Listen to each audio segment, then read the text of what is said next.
అత్యంత అధునాతనమైన మరియు వేగవంతమైన రోబోటిక్ లేజర్ విజన్ కరెక్షన్ కేవలం 6 సెకండ్లలోనే. సంప్రదించండి Ramesh LASIK and laser centre.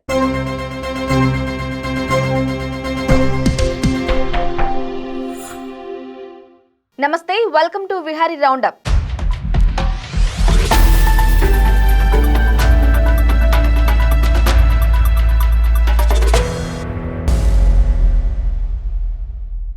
ఏపీలో ఎన్నికల రాజకీయం ఆసక్తికరంగా మారుతోంది. వైసీపీ ఇన్ఛార్జ్ల మార్పు ప్రక్రియ తుది దశకు చేరింది. టీడీపీ జనసేన పొత్తులో భాగంగా వచ్చే నెల తొలి వారంలో అభ్యర్థుల తొలి జాబితా విడుదల చేయాలని నిర్ణయించారు. అటు కాంగ్రెస్ షర్మిలకు పీసీసీ పగ్గాలు ఇవ్వటం ద్వారా ఏపీలో పట్టు సాధించాలని ప్రయత్నిస్తోంది. ఈ సమయంలోనే టీడీపీ ముఖ్య నేతల నియోజకవర్గాలపైన వైసీపీ కీలక నేతలకు బాధ్యతలు అప్పగించారు.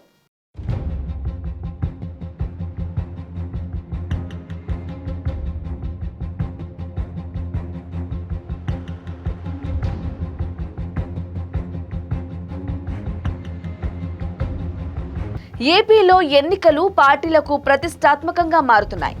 టీడీపీ ముఖ్య నేతల నియోజకవర్గాలపైన వైసీపీ గురిపెట్టింది. కుప్పంలో 2019 ఎన్నికలైన సమయం నుంచే 2024 ఎన్నికల కోసం వైసీపీ వ్యూహాత్మకంగా వ్యవహరిస్తోంది. అక్కడ భరత్ను పార్టీ అభ్యర్థిగా ప్రకటించి ఎమ్మెల్సీగా అవకాశం ఇచ్చారు.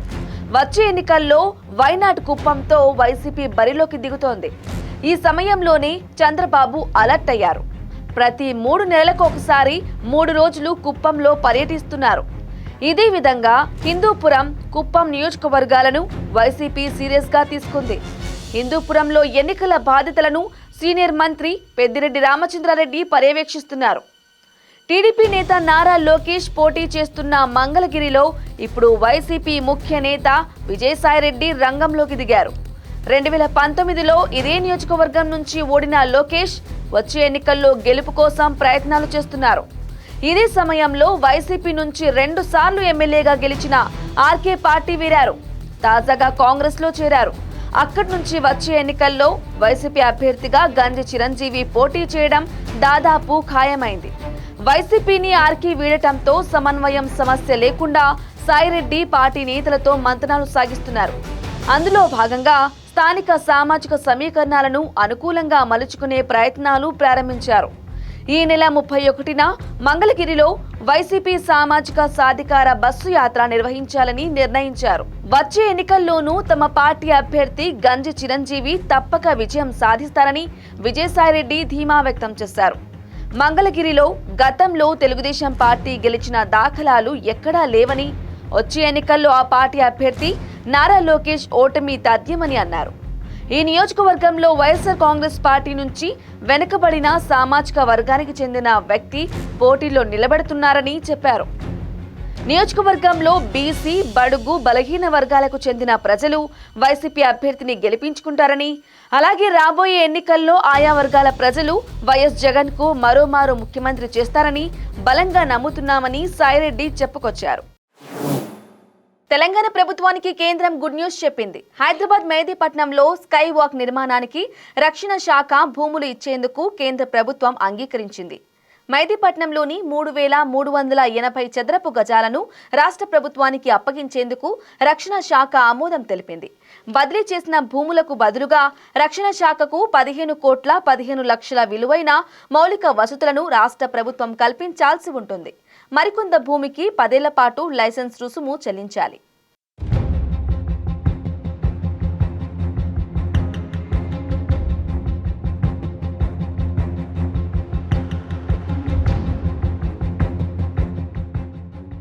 ఈ క్రమంలో త్వరలోనే స్కైవే నిర్మించనున్నట్లు హెచ్ఎండిఏ ప్రకటించింది. పెరిగిన ట్రాఫిక్ రద్దీ కారణంగా రోడ్లపై నడిచి వెళ్లే వారి భద్రత దృష్ట్యా ఇక్కడ స్కైవే నిర్మించాలనే ప్రతిపాదనలు ఎప్పటి నుంచో ఉన్నాయి.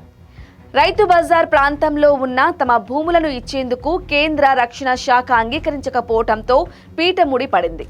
రక్షణ శాఖ పరిధిలోని 0.51 ఎకరాల స్థలం తమకు బదిలీ చేయాలని గత ప్రభుత్వం చేసిన ప్రయత్నాలు ఫలించలేదు. కేంద్ర ప్రభుత్వం స్పందించకపోవడంతో స్కైవాక్ పనులు నిలిచిపోయాయి.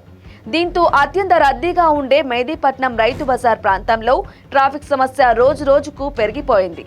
ముఖ్యమంత్రి రేవంత్ రెడ్డి అధికారం చేపట్టిన వెంటనే సిటీలో ట్రాఫిక్ రద్దీని అధిగమించే చర్యలపై ప్రత్యేకంగా దృష్టి పెట్టారు. జనవరి 5వ తేదీన ఢిల్లీకి వెళ్లినప్పుడు ప్రత్యేకంగా రక్షణ శాఖ మంత్రిని కలిశారు.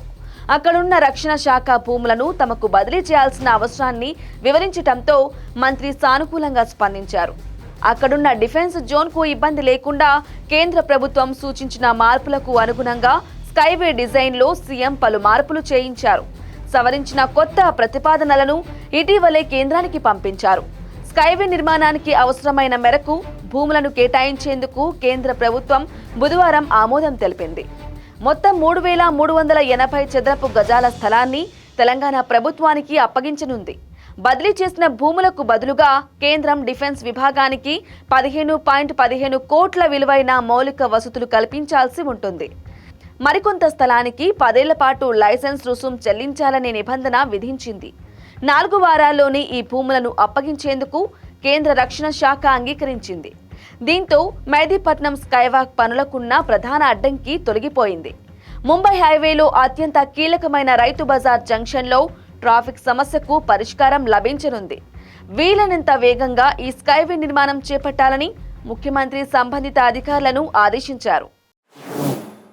సార్వత్రిక ఎన్నికలు సమీపిస్తున్న నేపథ్యంలో అధికార వైఎస్ఆర్ కాంగ్రెస్ పార్టీలో అభ్యర్థుల ఎంపిక ప్రక్రియ పతాక స్థాయికి చేరుకుంటోంది.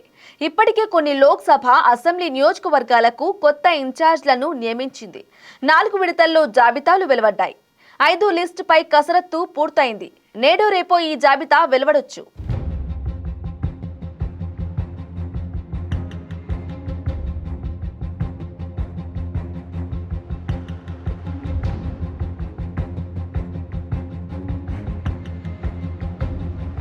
ఈ పరిస్థితుల మధ్య ఉత్తరాంధ్ర ప్రాంతానికి చెందిన వైఎస్ఆర్సీపీ సీనియర్ నేత, రెవెన్యూ శాఖ మంత్రి ధర్మాన ప్రసాద్ రావు కీలక నిర్ణయం తీసుకున్నారు.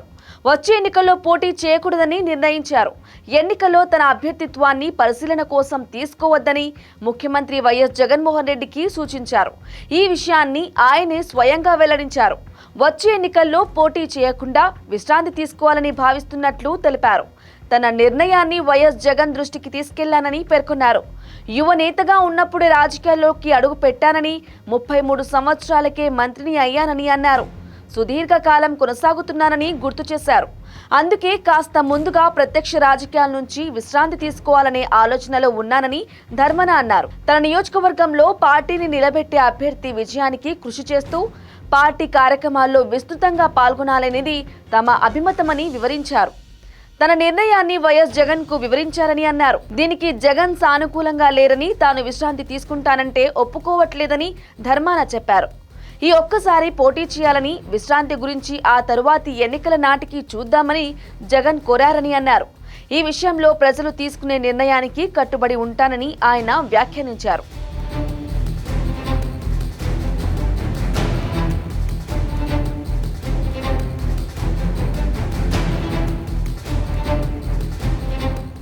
ఇది వాల్టీ రౌండప్. మరో రౌండప్ తో మళ్ళీ కలుద్దాం. For more updates keep watching Vihari news.